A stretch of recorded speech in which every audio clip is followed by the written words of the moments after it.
New York never sleeps, but some nights, it listens, between sirens and shadows, something ancient stirs, not from space, not from science, but from spirit. Peter Parker doesn't notice it at first. He's busy being Spider-Man, busy saving people, busy losing pieces of himself. Until one night, while chasing a gang through Hell's Kitchen, Peter senses something wrong. Not danger, presence, a ripple in reality. And then, a fox spirit flickers across a rooftop. Whoa, silent, watching him. This is the night Spider-Man meets Kiriko.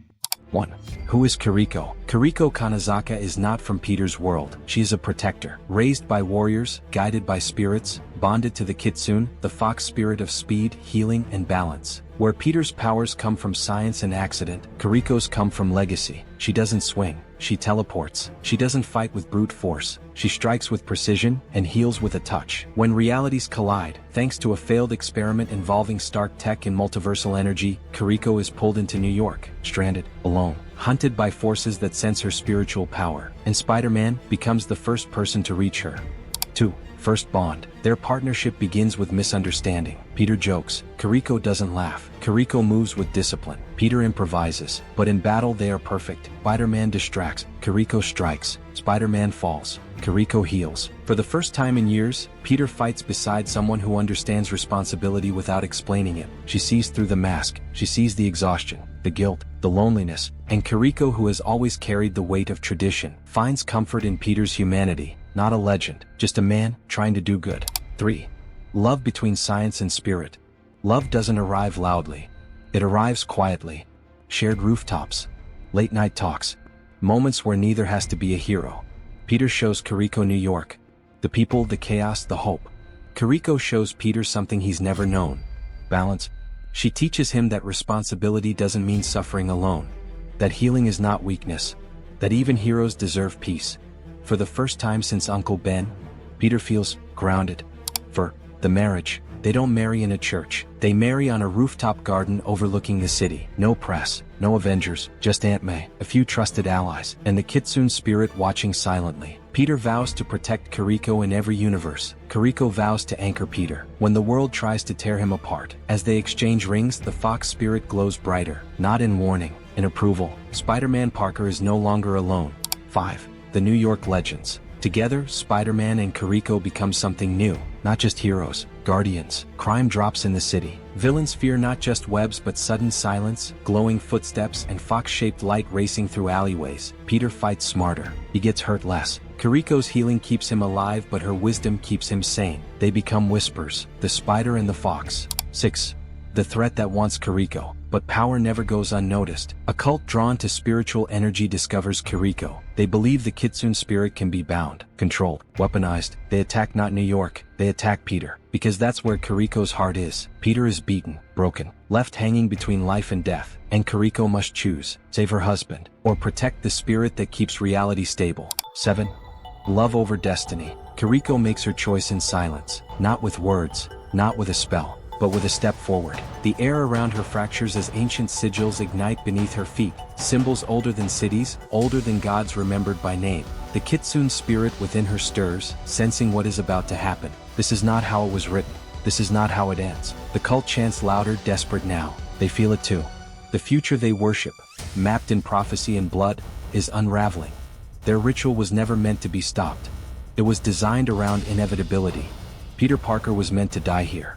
A necessary sacrifice, a fixed point, a correction to the universe.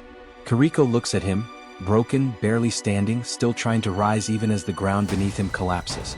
And she understands something the kitsune never could. Destiny is easy, choice is not. The broken rule.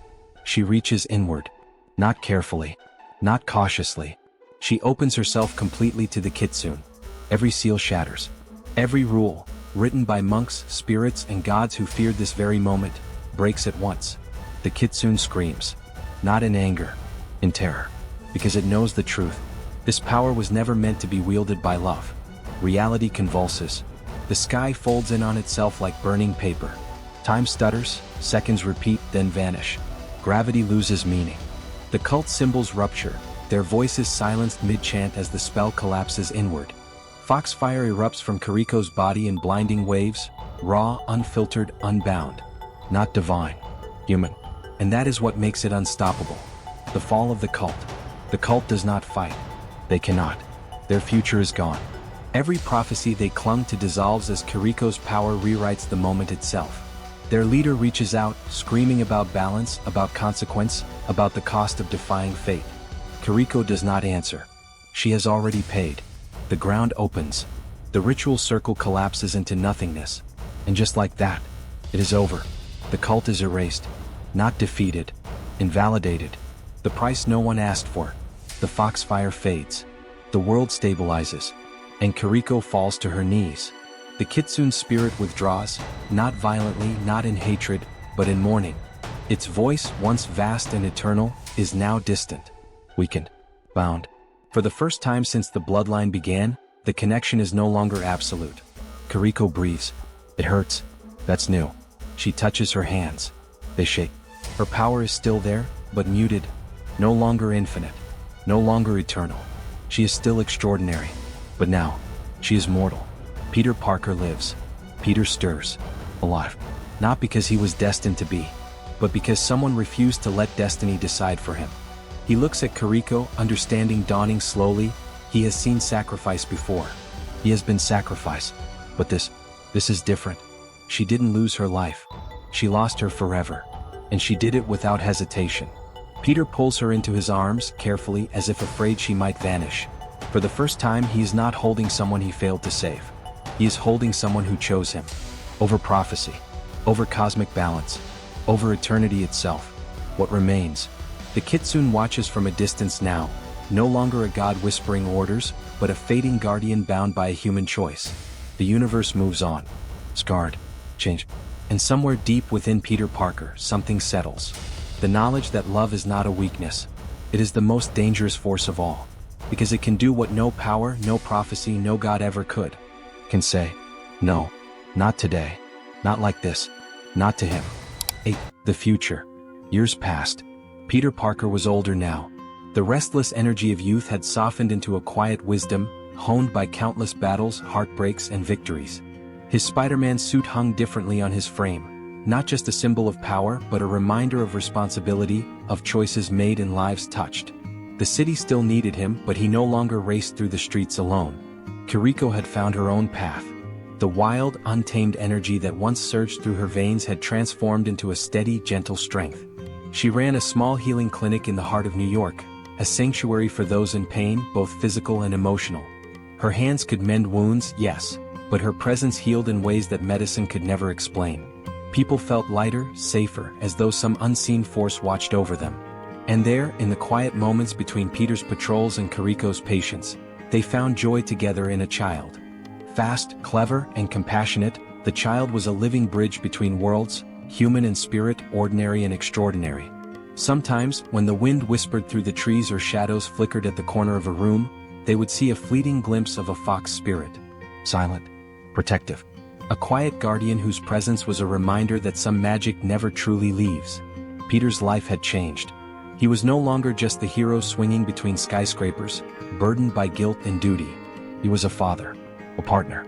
A man who understood that the world was larger than power alone, that heroism was measured not just in feats of strength, but in the quiet choices made every day. The city still held dangers, old enemies, new threats. But now Peter faced them differently. With Kiriko by his side, with the soft watchfulness of a kitsune lingering in their home, he realized that love could be a shield, and sometimes the most enduring power was not webs or fists, but hearts that refused to let go, that chose each other again and again across the chaos of the universe. Sometimes he thought the greatest battles were not fought on rooftops, but in the simple act of staying, of choosing to care, to nurture, to protect those we love. And in that quiet, enduring choice, he found a peace stronger than any superpower, the knowledge that some connections, some bonds were eternal. Because the greatest power, he realized, wasn't strength or speed or even the spider within. It was love. Love that could cross worlds, defy destiny, and still choose, day after day, to stay.